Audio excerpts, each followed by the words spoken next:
Então, primeiramente, eu gostaria de agradecer ao Evampra pelo convite que nos foi feito, né, pela oportunidade de estarmos aqui juntos, reunidos, nesse clima de fraternidade, em busca das lições luminosas do Evangelho e do Consolador. Que nosso Mestre, que nosso Senhor possa envolver e abençoar a todos nós em nossos esforços mais sinceros por conhecer-lhe a divina palavra e por fazer com que esta palavra, estas palavras de vida eterna possam de fato florescer em nossas vidas. Então agradeço mais uma vez pelo convite, desejando que o grupo siga nesta sua tarefa de semear, de espargir as bênçãos do Consolador sobre as bênçãos do Divino Mestre em tudo o que fizerem. E como proposta de reflexão nesta noite, nós vínhamos meditando a respeito da nossa vida na matéria, marcada sempre pelos seus desafios naturais, por aquilo que Kardec denomina vicissitudes, são as lutas do espírito que, envoltando a matéria, se dispõe a aprender, a renovar-se, a superar-se para avançar na jornada ascensional. No entanto, muitos espíritos, especialmente em momentos mais desafiadores, seja individualmente, seja coletivamente, acabam por se deixar envolver pela nuvem do pessimismo, pela nuvem da amargura, sobretudo quando não estão informados ou quando ainda não têm meditado mais detidamente no que seja a vida, na perfeição das leis divinas, na grandeza do Criador. Então a gente vai percebendo que muitos espíritos, de maneira às vezes até sutil, vão adentrando um processo ali de lamentação, de queixa, de revolta, que daqui a pouco se configura verdadeiramente numa amargura, num pessimismo, num desalento. E, naturalmente, como convivem diariamente com outras pessoas, no âmbito do lar, do trabalho, ou seja onde for, acabam também por alastrar, muitas vezes, esse tipo de sintonia ou de faixa. E aqui, portanto, cabe-nos refletir, cada um analisando em si como tem sido a sua trajetória, como tem estado o seu mundo interior, analisarmos qual papel de fato temos desempenhado onde o Cristo nos tem plantado, onde ele nos tem colocado. Somos nós uma árvore, ou temos sido, ou pelo menos buscado ser, uma árvore dadivosa que espalha os frutos da esperança, da bondade, do amor, apesar, naturalmente, ainda das nossas imperfeições? Ou temos nós nos configurado no joio, no escauracho, ou no espinheiro, que ao invés de espargir os frutos do Espírito, distribuí-los aos corações, aos caminheiros que cruzam o nosso caminho, nós temos ali semeado o espinheiro, né? Os espinhos, os acúlios, muitas vezes as ervas amargas do desânimo, do desalento e do pessimismo. Então, a nossa proposta hoje é refletirmos na seara espiritual que cada um de nós tem ofertado à vida. Porque quando pensamos do ponto de vista espiritual em nossa trajetória, no ser que nós somos, podemos nos utilizar aqui ou recorrer a uma metáfora que é muito propícia. Podemos nos ver, a cada um de nós, como um grande campo, uma lavoura, em que nós vamos, conforme as escolhas e as sementeiras, definindo qual será a produção deste campo, desta seara do espírito que somos. Então, cada um de nós, portas adentro do coração, vai encontrar esse solo que precisará ser devidamente tratado, cuidado. Também as sementes nele lançadas precisarão ser devidamente selecionadas para que a nossa seara do Espírito, de fato, contribua com a seara maior daquele que é o divino jardineiro, o celeste lavrador, como já foi, de certo modo, destacado na mensagem inicial lida pela Célia, a mensagem que se encontra no livro Caminho, Verdade e Vida, Terra Proveitosa, né, no capítulo 117, que é em si mesma muito bela. Nós, identificados como o solo, temos o celeste lavrador, que busca nos cultivar, que veio ter conosco, trazendo-nos o Evangelho, que outra coisa não é senão um conjunto de sublimes sementes que ele traz como reflexos das vidas abundantes, das esferas superiores para o nosso plano ainda de limitações e de sombras, a fim de que pudéssemos gradativamente no cultivo dessas sementes virmos um dia a ser Édens de verdura, de abundância, vida realmente, ofertando aos corações que conosco convivem os frutos do Espírito. Então, isso é o Evangelho em verdade. Jesus é esse celeste lavrador. Nós somos o solo, nós somos essa seara, somos um campo, mas aí cabe a cada um de nós também, como lavradores particulares de nós mesmos, porque somos os principais responsáveis pelo campo de nós mesmos. Jesus, como divino jardineiro, busca nos auxiliar nesse cultivo, ofertando-nos sementes, adubo precioso, água viva, mas efetivamente os grandes responsáveis por essa seara do Espírito somos nós próprios. E cada um então terá de fazer esse trabalho em si, analisar-se internamente, olhar como está o estado deste campo, o que está ali a crescer, o que é favorável, o que vale a pena ali cultivar e o que não é, o que precisa ser removido, como faz um agricultor, como faz um lavrador, no trato do seu solo, no cultivo do seu campo.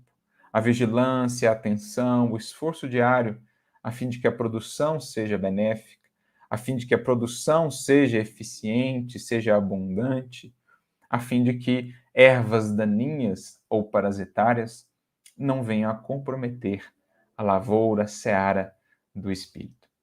Mas ao mesmo tempo que nós somos campo, quando pensamos na lavoura em sentido mais abrangente da humanidade, da qual Cristo é então o grande jardineiro, esse celeste pomicultor, somos também plantas.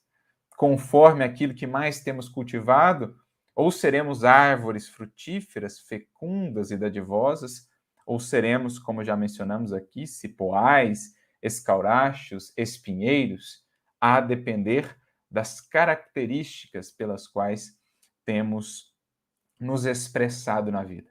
Aquilo que temos cultivado e mais aquilo que temos produzido, pois já diz a sabedoria do Evangelho, nas palavras do Mestre, que cada um de nós seremos conhecidos pelos frutos que produzirmos. Cada árvore será conhecida pelos seus frutos.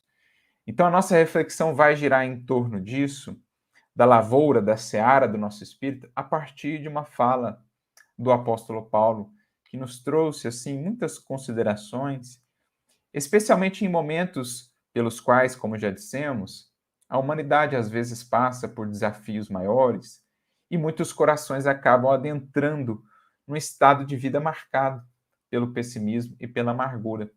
E Paulo vai tratar disso na sua epístola aos Hebreus, que inclusive já foi comentada aqui, a bonita mensagem, né? Terra proveitosa, mais uma vez lembrando, comenta justamente um versículo de Paulo aos Hebreus, capítulo 6, versículo 7, quando ele fala dessa terra dadivosa, que é aquela capaz de acolher as graças do alto, os recursos que nos chegam de Deus e dos seus emissários, e converter isso em frutos. Terra dadivosa, que é aquela terra fértil da parábola do semeador, é a meta para todos nós, enquanto espíritos.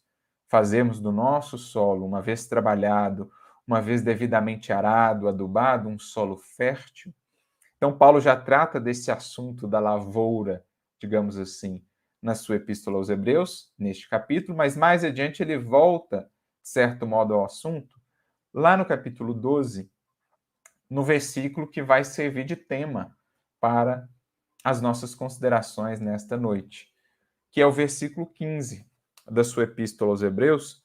Permitam-me aqui a leitura do versículo e depois a gente vai tecendo algumas considerações em torno da fala de Paulo, trazendo também para a nossa conversa, para o nosso aprendizado, o sempre presente no que diz respeito ao estudo do Evangelho, sempre tão rico, Emmanuel, né, em suas considerações, para que a gente possa ir analisando, então, cada um nesse trabalho que lhe compete, analisando como está a seara do nosso espírito, ou do espírito que somos. Então, Paulo diz assim, e aqui leio a tradução da Bíblia de Jerusalém, a gente sempre gosta de frisar, em outras traduções, poderá se encontrar ali algumas divergências de forma, né? Algumas palavras diferentes, mas, de um modo geral, a ideia realmente sempre fica ali mais evidente, né? Para quem vai além da letra e realmente atém-se ao espírito, o que importa é isso. Apesar das ligeiras diferenças de forma, de tradução, estamos em busca aqui da essência da lição. Então, Paulo diz: vigiando atentamente, para que ninguém seja faltoso, separando-se da graça de Deus, nem haja raiz alguma da amargura que, brotando, vos perturbe, e por meio dela muitos sejam contaminados. Apenas para contextualizarmos um pouco, no versículo anterior, Paulo menciona ou orienta, né, os hebreus, a quem ele dirige essa epístola, mas na verdade também a todos nós cristãos, para que procurassem a paz com todos e a santificação, sem a qual ninguém verá o Senhor. Então ele está falando do nosso compromisso de sermos aí pacificadores, de sermos agentes harmoniosos no contexto em que estivermos inseridos, onde formos plantados pelo Cristo, por Deus, sermos ali elementos que trazem frutificação, trazem fecundidade, trazem paz, geram progresso, né? Enfim, sermos uma influência benéfica, uma influência positiva onde estivermos. Então, procurar a paz com todos, nos esforçarmos para cultivar a paz, apesar das diferenças, por vezes, de opinião, de pensamento, mas, enfim, ofertarmos o nosso melhor, estimulando os outros para que retribuam também com o seu melhor. Porque assim se dá na dinâmica da vida, conforme o que damos à vida, geralmente é o que receberemos. É claro, muitas vezes também, apesar do bem que façamos, ainda lidaremos com ingratidão, com incompreensão, mas isso é temporário. Toda sementeira no bem, um dia há de dar retornos multiplicados àquele que a faz. Então, procurar a paz com todos e a santificação, porque como ofertar a paz, como cultivar, como espalhar a paz, se não a tenho em mim? Santificar-se aqui no contexto do Evangelho é o mesmo que purificar-se no contexto do Espiritismo, né? Apenas palavras diferentes para esse processo de aperfeiçoamento do ser. Na medida em que vamos nos libertando de nossas paixões, dos elos ainda tão densos, né? Ainda tão férreos, que nos prendem assim à materialidade e aquilo que deriva desse apego à materialidade, ou aquilo que está intrinsecamente relacionado a este apego, o egoísmo, os vícios, as paixões. Na medida em que vamos nos libertando disso, estamos neste processo de santificação, de purificação do espírito. É então que vamos alcançando dentro de nós a paz, como fruto bendito do cumprimento da lei, da harmonização do nosso viver, do nosso agir com a lei divina. A paz que vamos construindo em nós será então a paz que poderemos ofertar. Assim é. Por isso, na ordem das bem-aventuranças, primeiro Jesus coloca bem-aventurados os pacíficos ou os mansos, a depender da tradução, para só lá mais à frente, na ordem das bem-aventuranças, ele colocar bem-aventurados os pacificadores. Como a dizer que não é possível ser pacificador sem antes ser pacífico. É impossível ofertar uma paz que ainda não detemos, que não estejamos aí a cultivar e a construir dentro de nós. Então, é isso que ele está dizendo no versículo anterior. Então, ele adentra o versículo 15, que é propriamente o nosso tema hoje, dizendo, olha, para a gente estar muito atento, né? Ele usa a expressão vigiando atentamente para que ninguém seja faltoso, separando-se da graça de Deus. Em algumas outras traduções, por exemplo, João Ferreira de Almeida, a gente vai encontrar tendo cuidado, né, para que ninguém se prive da graça de Deus. E o que Paulo quer dizer com essa primeira parte do versículo? Mais ou menos algo que foi dito na mensagem lá do Caminho, Verdade e Vida 117. As bênçãos divinas descem sempre. Deus espalha o seu amor para o universo sem fim, para todas as criaturas. Como diria o mestre no Evangelho, faz erguer o sol sobre maus e bons, e cair a chuva sobre justos e injustos. Então, as suas dádivas se estendem a todos, mas nem todos sabem receber. Nem todos estão dispostos a receber. Nem todos ofertam solo fértil às sementes de vida. Por quê? Porque vamos, muitas vezes, em nossas posturas equivocadas, na ignorância por nós acalentada, nas paixões que vamos nos deixando, ou pelas quais vamos nos deixando dominar, nós vamos construindo como que uma casca nesse solo da alma, tornando-o impermeável. Vamos como que nos insulando dentro de sombras compactas por nós mesmos criadas e tornando assim mais difícil o acesso em nós, em nossa vida, dos raios solares divinos, né? As inspirações que nos chegam do mais alto por meio dos nossos benfeitores espirituais, os recursos, enfim, tudo aquilo que chega na forma de bênçãos, se nós nos fechamos na concha, na caverna do egoísmo, do orgulho, do eu, do culto do eu, tudo se torna mais difícil no que diz respeito à recepção dessas bênçãos.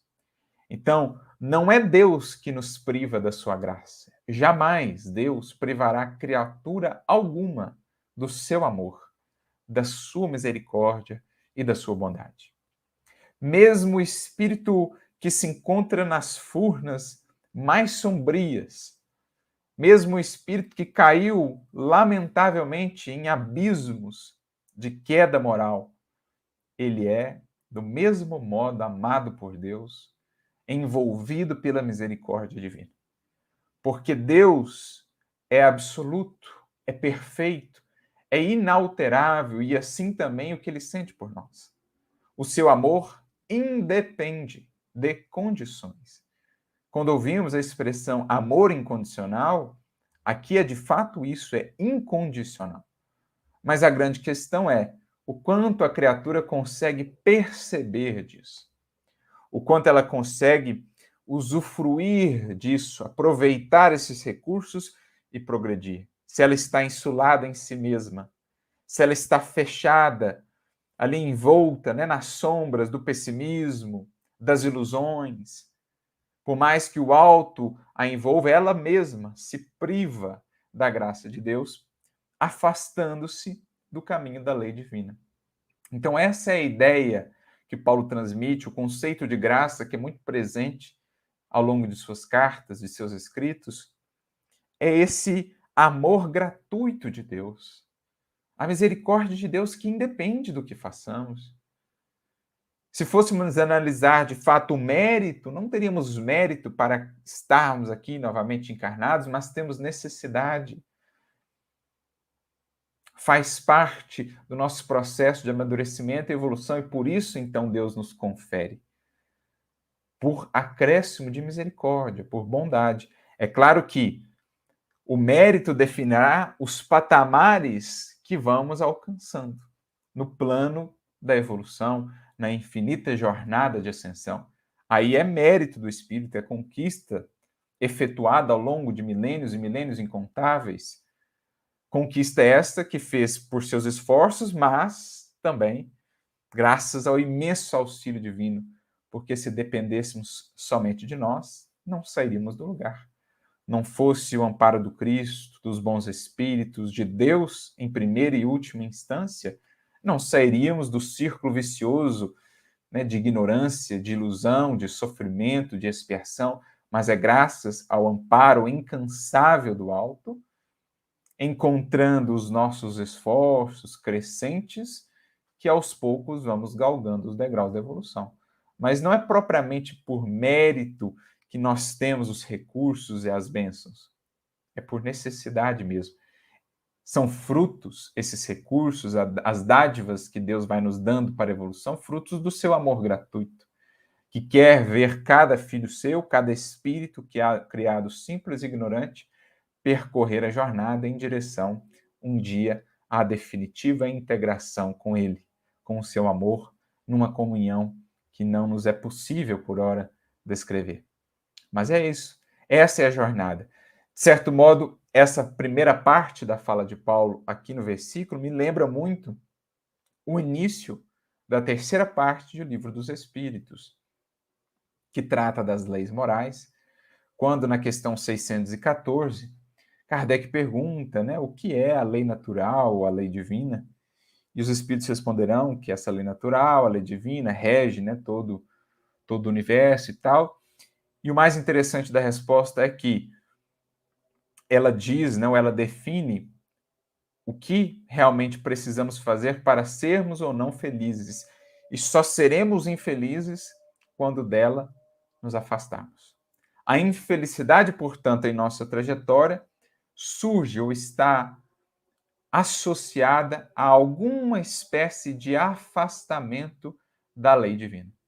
Quando dessa lei nos afastamos, então nós nos privamos da graça. Não que Deus, por castigo, por punição, nos prive do seu olhar amoroso. Não. Ele segue nos amando da mesma maneira. Mas também Deus é suprema justiça e permite colhamos as consequências de nossos atos, até para que ganhemos experiência e entendamos que certos caminhos não são caminhos proveitosos e entendamos quais são os melhores caminhos. Para que entendamos qual a sementeira mais adequada na seara do espírito e quais as sementes menos indicadas, cuja produção não será adequada. Então, Deus é justiça e misericórdia, mas, por mais que nos afastemos da sua lei, o seu amor segue inalterado. No entanto, a nossa capacidade de perceber esse amor e a sua presença se torna ali muito estreita e limitada. É preciso, então, renovar o nosso mundo íntimo, realmente remover as ervas daninhas, a fim de ofertar ao Criador solo novo, renovado da alma e do espírito. Deixar para trás as capas das ilusões, deixar para trás ou deixar caírem as escamas que nos vendavam os olhos, para que, enfim, abramos-nos novamente à vida, tornemo-nos novamente receptivos a este que é o Senhor do universo, o Senhor de toda essa seara universal, onde os espíritos vão, então, aos poucos frutificando para a vida superior. E isso vamos fazendo com o auxílio de Jesus, né, que na Terra cumpre esse papel. Então, sempre que nos afastamos da lei divina, nós nos privamos dessa graça, por nossa escolha. Mas essa privação não é indefinida, não é absoluta ou para sempre, como outrora concebíamos, ou ainda se concebe em algumas outras visões.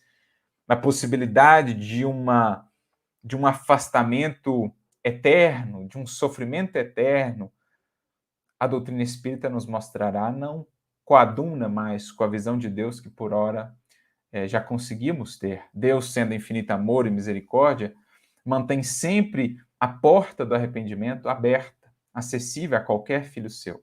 Por mais transviado que esteja, poderá voltar à casa paterna, como na parábola do filho pródigo, para enfim voltar à comunhão com a graça amorosa do Criador. Este é o processo. Quanto mais vamos, então, nos harmonizando com o Evangelho, que expressa para nós o que seja o viver da lei divina, mais vamos, então, percebendo essa graça, os recursos divinos, a presença de Deus em nossas vidas, de maneiras tão sutis, mas, ao mesmo tempo, tão eloquentes, tão confortadoras. Por isso, Jesus dirá, no Evangelho de João, se alguém me ama, guardará as minhas palavras, os meus mandamentos, o meu Pai o amará, e então eu e meu Pai viremos até ele e faremos morada junto a ele. Olha que interessante essa fala de Jesus. Ele coloca o verbo amar no futuro. O meu Pai o amará. Quer dizer, então, que existiu algum momento em que Deus não nos amou? Não é essa a ideia. Jesus coloca o verbo no futuro como a dizer que somente quando estivermos alinhados com a lei divina, que é o seu evangelho, somente então poderemos de fato perceber esse amor. O amor sempre esteve ali, mas na medida em que nos alinhamos com a sua lei, é então que passamos de fato a senti-lo, a comungar com ele. Deixamos aquele estado de privação da graça e voltamos a um estado de comunhão, de receptividade, para que então possamos produzir.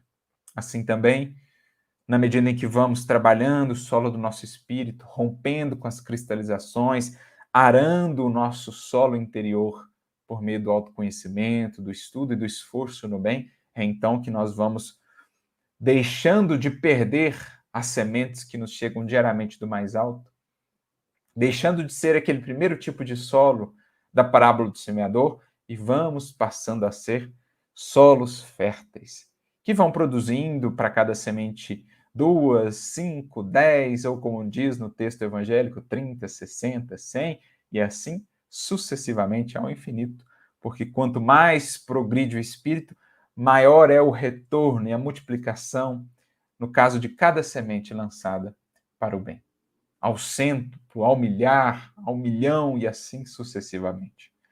Então essa é a ideia que ele traz aqui no início, orientando para que a gente tenha cuidado, para que a gente tenha atenção, para não nos privarmos assim da graça de Deus, para mantermos o solo do espírito bem preparado, bem receptivo, para que as sementes, ao caírem, possam de fato produzir.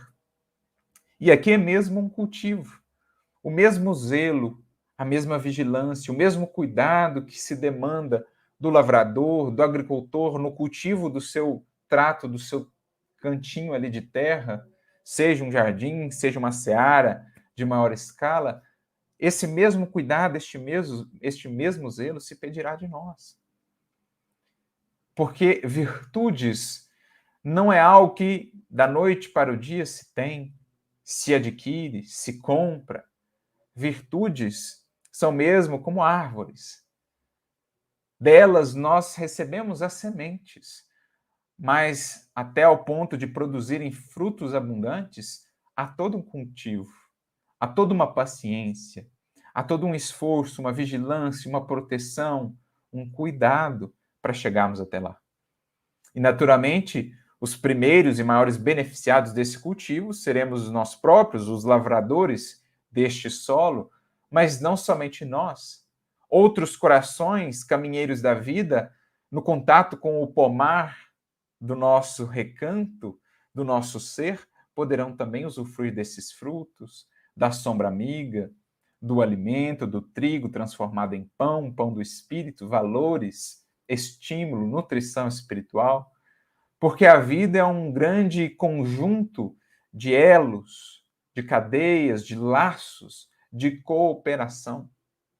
Nas palavras de Emmanuel, eu gosto muito dessa frase no livro Pensamento e Vida, capítulo 3, quando ele trata da cooperação, ele diz que da glória divina às balizas subatômicas, o universo inteiro pode ser definido como uma cadeia de vidas que se entrosam na grande vida. A grande vida é uma referência a Deus. E essa cadeia de vidas somos todos nós, de modo que estamos incessantemente influenciando-nos uns aos outros, cooperando para o crescimento, para o bem, ou, infelizmente, para as quedas, para os tropeços, a depender da natureza das nossas sementes, ou da natureza dos frutos que viemos a ofertar, das características da seara do espírito que somos, a depender daquilo que vamos lançando em outros corações. Isso definirá um auxílio, um estímulo, ajudando a outra criatura a não se privar da graça de Deus, pelo contrário, ajudando-as muitas vezes a encontrarem novamente essa graça, esse amor. Quando ofertamos carinho, compreensão, amor, perdão, indulgência, Às vezes trazemos de volta um coração que havia se afastado dessa graça, que havia se perdido, ou que estava esquecido do seu devido cultivo ali. Trazemos de volta essa fartura. Mas, da mesma maneira, de acordo com a nossa sementeira, podemos privar outros corações dessa graça. Podemos acabar estimulando-os, levando-os também, induzindo-os a se afastarem disso, a entrarem também por caminhos de equívocos, por caminhos de ilusão, se estivermos também nesta jornada, nessa característica, né, na nossa sementeira. Então é preciso que tenhamos esse cuidado, não somente por nós, pelo bem do nosso ser, do nosso progresso, mas também pelos outros. Por aqueles que privam diariamente da nossa convivência, que tipo de influência estamos ali a lançar? Porque essa é uma reflexão necessária, importante para todo espírito que já despertou para uma caminhada consciente, que já despertou para entender o papel que lhe cabe aonde quer que esteja inserido, de ser um multiplicador do bem, de procurar a paz com todos, como diz aqui Paulo, e não simplesmente aquele que puxa para baixo, ou aquele que semeia por onde passa as nuvens do desalento, do pessimismo, da revolta, do ódio. Então é isso que ele está a nos dizer. O cuidado que nos cabe ter como lavradores de nós mesmos no cultivo dessa seara do espírito, né? Atentando para o que manter ali, que tipo de plantas, que tipo de produção e o que remover. As ervas daninhas, os parasitas, os cipoais, tudo que venha comprometer a nossa experiência com Deus, mas também a experiência de outros corações. E então ele vai para a segunda parte, né, do versículo, aproveitando essa simbologia aí do campo, da seara, nem haja raiz alguma da amargura que brotando vos perturbe, e por meio dela muitos sejam contaminados. Então vejamos só, raízes de amargura que brotando venham a nos perturbar. E aí, na medida em que vão se alastrando pela inatenção, pela falta de atenção, pela invigilância, vão comprometendo também a produção de algo positivo que tínhamos ali, porque num campo, se o lavrador está desatento e deixa a erva daninha crescer em uma determinada parte, daqui a pouco ela não se contenta mais só com aquela parte, ela começa a invadir também aquela parte do campo em que existia ali uma produção. Então, todo o nosso campo psíquico vai sendo comprometido se vamos deixando isso alastrar. Por isso, talvez, Paulo tenha inserido aqui o verbo brotando, tenha colocado esse pequeno detalhe, como a nos dizer que é preciso atentar o quanto antes para extirpar essas raízes de amargura, as ervas daninhas do espírito, para que não venham a crescer. Se vamos dando a elas tempo, se vamos as cultivando, amimalhando dentro de nós, daqui a pouco elas já se alastraram de tal maneira que muito mais difícil se torna o processo. Então, o lavrador atento acompanha dia a dia o solo, o seu campo. Assim também o espírito atento, dia a dia, no esforço de autoconhecimento, acompanha, analisa o seu solo, a sua plantação para identificar assim que brotam essas raízes e combatê-las, removê-las. E como poderemos fazê-lo?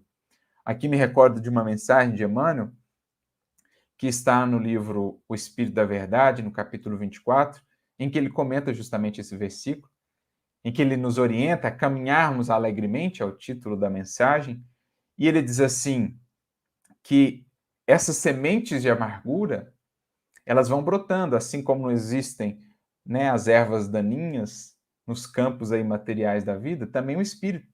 É preciso esteja ele muito atento para não deixar que reminiscências menos felizes, paixões, vícios venham a crescer e a se desenvolver, complicando a seara do espírito. Assim como as mãos extirparão as ervas daninhas do campo material, assim também, diz Emmanuel, atitudes valorosas extirparão essas raízes de amargura em nós. Então ele nos traz aqui qual a orientação para remover essas raízes de amargura. Atitudes valorosas. E o que são atitudes valorosas do espírito? Atitudes que carregam consigo valor. E valor em que sentido? Material? Valor conforme os padrões de valor do mundo ou valor em espírito? Aquilo que de fato vale, aquilo que de fato é rico. Então, o estudo é atitude valorosa. Investir em luz, deixar-se envolver e penetrar pela luz que nos chega do mais alto por meio do estudo é atitude valorosa. A oração, como sublime processo de intercâmbio com as esferas superiores, é atitude valorosa. O esforço no bem, carregando a outros corações misericórdia, consolo, esperança e amor, é atitude valorosa. Todas essas são exemplos, né, de atitudes que carregam consigo valores do espírito.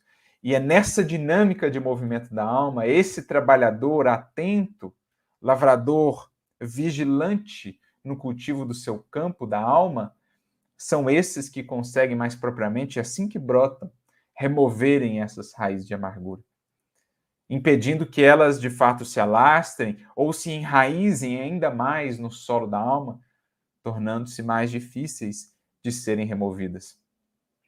E é interessante notarmos que ele usa essa expressão raízes, como a dizer que é algo que está ali, entranhado nas profundezas do nosso ser. Muitas vezes oculto, não tão simples de ver, mas que precisa ser acessado.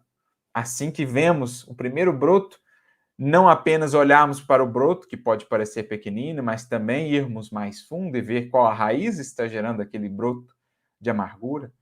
O que está lá mais no íntimo do ser, às vezes oculto, às vezes não temos olhado, buscar essas raízes e do que elas têm se alimentado, o que as tem nutrido.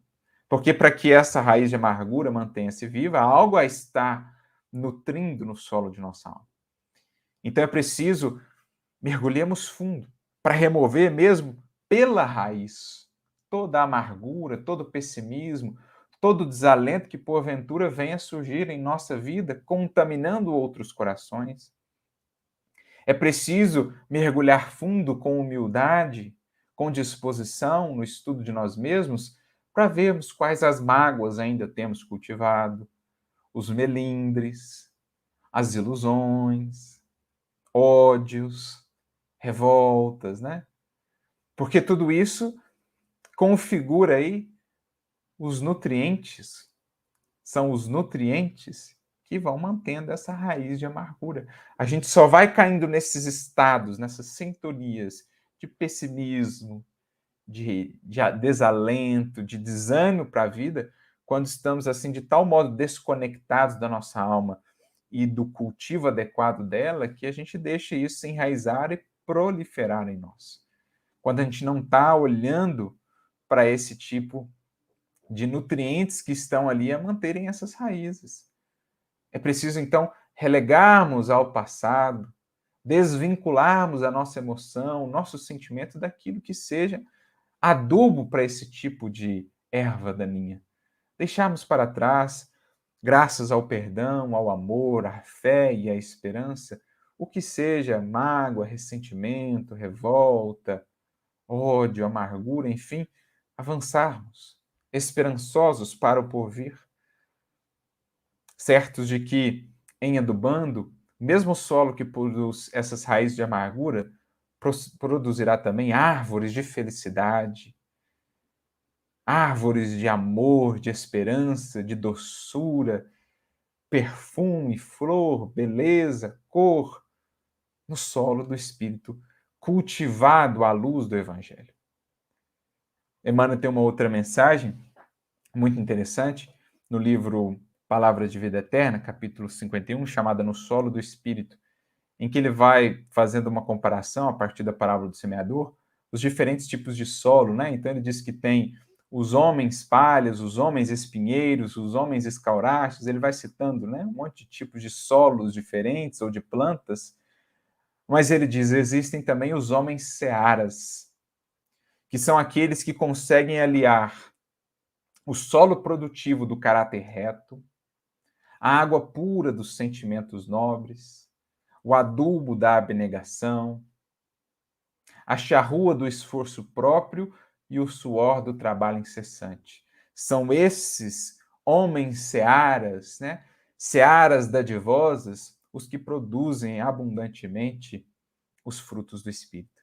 Os que mais propriamente Jesus com eles pode contar para espargir, espalhar aquilo que há de nutrir a muitos e muitos corações. Porque assim como as raízes de amargura podem vir a contaminar a muitos, envolvendo-os nesse estado psíquico também, assim também as árvores dadivosas podem beneficiar a muitos e muitos. Diria que ainda mais potencial multiplicador do que o mal.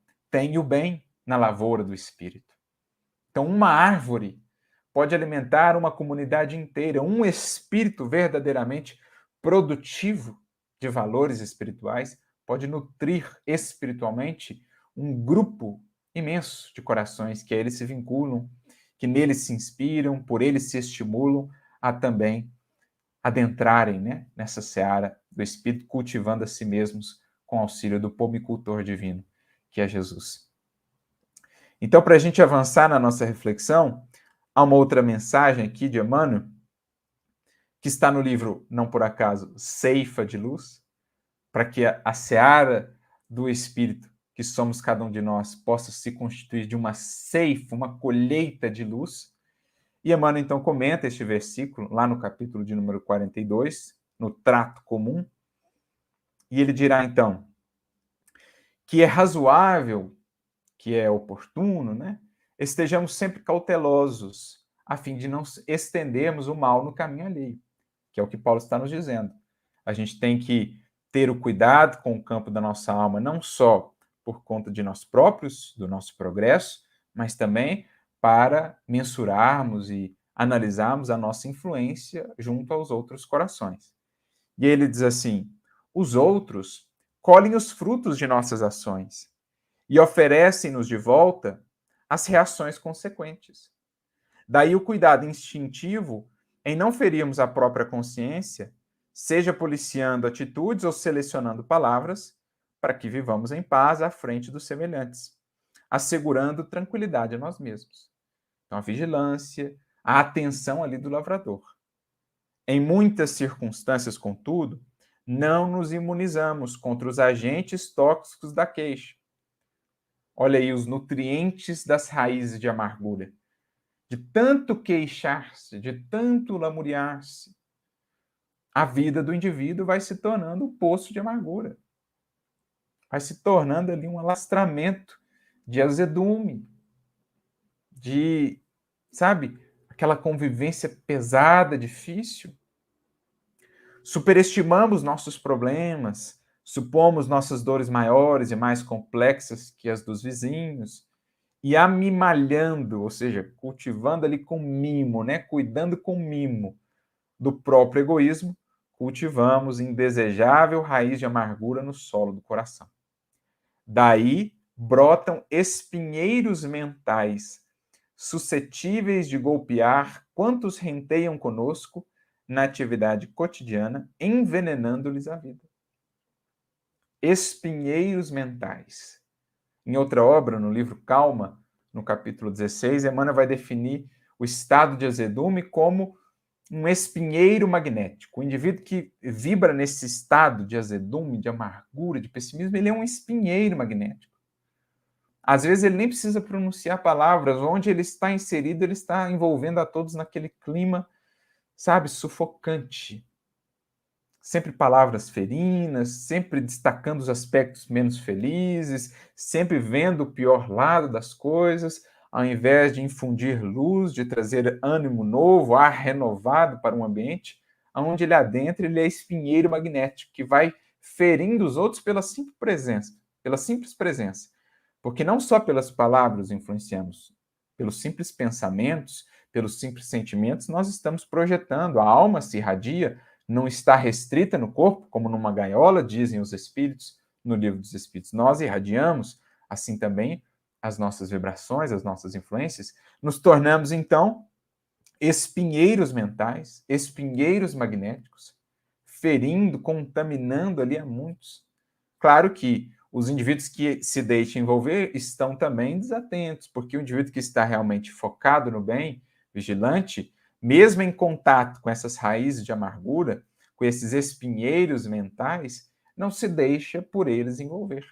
Releva, está ali imunizado, protegido contra esses espinheiros. Pelo contrário, leva a esse espinheiro talvez um pouco de água pura, alguma espécie de adubo que o possa ajudar a repensar a natureza da sua produção, a natureza da seara do seu espírito.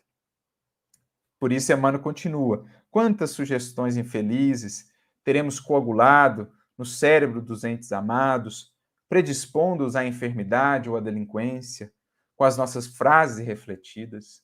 Quantos gestos lamentáveis terão vindo à luz, arrancados da sombra por nossas observações vinagrosas? Então, a gente precisa analisar o quanto nós temos de coparticipação em determinadas atitudes infelizes, especialmente dos que convivem mais diretamente e frequentemente conosco, no ambiente do lar, porque às vezes a postura infeliz que eu estou colhendo agora do outro, que me incomoda, que me fere, na verdade pode ser um produto de uma sementeira minha no pretérito, quando eu não estava atento, vigilante, e agora eu estou colhendo, de certo modo, espinheiros que eu mesmo ajudei a semear. Então a gente tem que estar sempre atento a isso. Por isso ele conclui, né? Precatemo-nos contra semelhantes calamidades que se nos instalam nas tarefas do dia a dia, quase sempre sem que venhamos a perceber. Por isso falávamos, a raiz, muitas vezes ela está oculta, mas vendo o brotinho eu preciso cavar para ver o que está por trás daquilo, e então remover pela raiz, porque se eu removo só o broto, a raiz segue lá e daqui a pouco nasce de novo. Renovação verdadeira da alma pede mergulho profundo, ir nas entranhas do espírito, arrancar pelas raízes o que há ainda em nós de expressão do mal, da sombra, daquilo que não se harmoniza com a lavoura do Evangelho. Esqueçamos ofensas, discórdias, angústias e trevas, para que a raiz da amargura não encontre clima propício no campo em que atuamos. Todos necessitamos de felicidade e paz. Entretanto, felicidade e paz solicitam amor e renovação. Tanto quanto o progresso e a vida pedem trabalho harmonioso e bênção do sol. Então é isso. A bênção do sol está aí disponível para todos os que queiram adentrar na seara do Espírito. Os recursos da chuva, enfim, a representarem as bênçãos do mais alto, a graça divina não faltará a ninguém. Mas é preciso que essa graça encontre o trabalhador atento, mãos ali na charrua, na enxada, a preparar o solo do Espírito para a verdadeira e proveitosa produção. Por isso me lembro da orientação de um espírito amigo no Evangelho segundo o Espiritismo, lá no capítulo 18, né, no item 15, quando ele fala para que nós tenhamos ânimo, para que lavremos aí os nossos corações, tomemos do arado, da charrua, lavremos fundo os nossos corações, arranquemos dele, do nosso coração, a cisânia, selecionemos as melhores sementes dentre aquelas recebidas do Senhor da vida, do Senhor da seara, e então as lancemos no solo do Espírito, porque o orvalho do amor fará com que certamente cheguemos aos frutos da caridade. Então diz lá esse Espírito amigo, lavremos o nosso coração, tomemos a charrua, a enxada do esforço, arranquemos aqui as raízes de amargura, pela oração, pelas atitudes valorosas, como aqui mencionamos, e sigamos adiante para que sejamos com Cristo uma seara abundante, uma seara profícua, rica de valores, né? Como no título da própria obra de Emmanuel, uma ceifa de luz. Para que sejamos, nas mãos de Jesus, o celeste pomicultor, uma planta verdadeiramente frutífera, que espalhará não só frutos, mas também sombra, mas também elementos de utilidade, elementos curativos aos corações que conosco travarem contato. Por isso eu gostaria de encerrar a nossa reflexão trazendo aqui uma outra mensagem de Emmanuel, em que ele aborda, de certo modo, a mesma temática. A gente trabalhou a ideia de que somos, ao mesmo tempo, campo, mas também planta, a depender da natureza da nossa produção. Somos um campo e dentro desse campo íntimo, cada planta ali a cultivar são virtudes ou vícios a serem removidos, mas também no todo somos uma planta no grande campo da humanidade, da qual Jesus aí é o jardineiro. E nesta mensagem, no livro Indulgência, capítulo 6, o título é muito interessante, Plantas e Almas. E aí Emmanuel descreve que as almas, no fundo, são semelhantes às plantas no imenso campo da vida, na imensa seara do espírito, né? Quando pensamos na humanidade. E ele nos convida, então, a reparar o que nós produzimos. Aí ele cita uma série de exemplos. Corações isolados na sensibilidade egoística, receando de sabores no relacionamento com o próximo, parecem cardos amargosos na terra seca. Verbos maledicentes que encontram motivo para a crítica destruidora, nos menores acontecimentos de cada dia, simbolizam a urtiga brava, sempre disposta a ferir. Inteligências ruidosas, na reiterada exposição de nobres ideais que nunca realizam, lembram arbustos ricos de folhagem, que jamais se confiam à frutescência, né? Como aquela figueira que tinha folhas, mas não frutos. Companheiros ociosos da luta humana, em fuga de elevadas obrigações que o mundo lhes assinala, oferecem pontos de contato com o cipó absorvente, que, enlaçado a outras plantas, lhes suga a vitalidade e lhes furta a existência. Almas em sofrimento constante, que sabem cultivar a fé e a esperança, ofertando a quem passa os melhores testemunhos de amor e coragem, são roseiras abençoadas, produzindo flores de paz e alegria sobre os espinheiros terrestres. Espíritos generosos e amigos que buscam a intimidade com a luz da compreensão e do serviço apresentam similaridade com as copas opulentas, sempre habilitadas a socorrer quem lhe procura o regaço acolhedor, com a sombra refrigerante ou com o fruto nutriente. Irmãos prestimosos parecem valiosas plantas medicinais, cuja essência consegue curar inquietações e feridas. E espíritos benevolentes e sábios, no apoio incessante à humanidade, surgem por troncos veneráveis, de que o homem retira madeira de lei para o lar que lhe serve de berço e templo, escola e moradia. E então ele conclui, apresentando para todos nós a reflexão e o desafio. Observa o que fazes, por tuas demonstrações e exemplos, no recanto em que o Senhor te situou. O mundo conhecer-te-á de perto e abençoará ou corrigirá a tua vida. Então, onde quer que por Cristo tenhamos sido plantados, que possamos analisar o que temos ofertado na seara do Espírito, que tipo de planta temos sido nessa grande lavoura de Jesus. Que o divino médico, o divino pomicultor, celeste lavrador, possa seguir a nos amparar a todos, para que a nossa produção seja farta e a nossa ceifa, de fato, uma ceifa de luz. Que assim seja, que Jesus nos inspire sempre.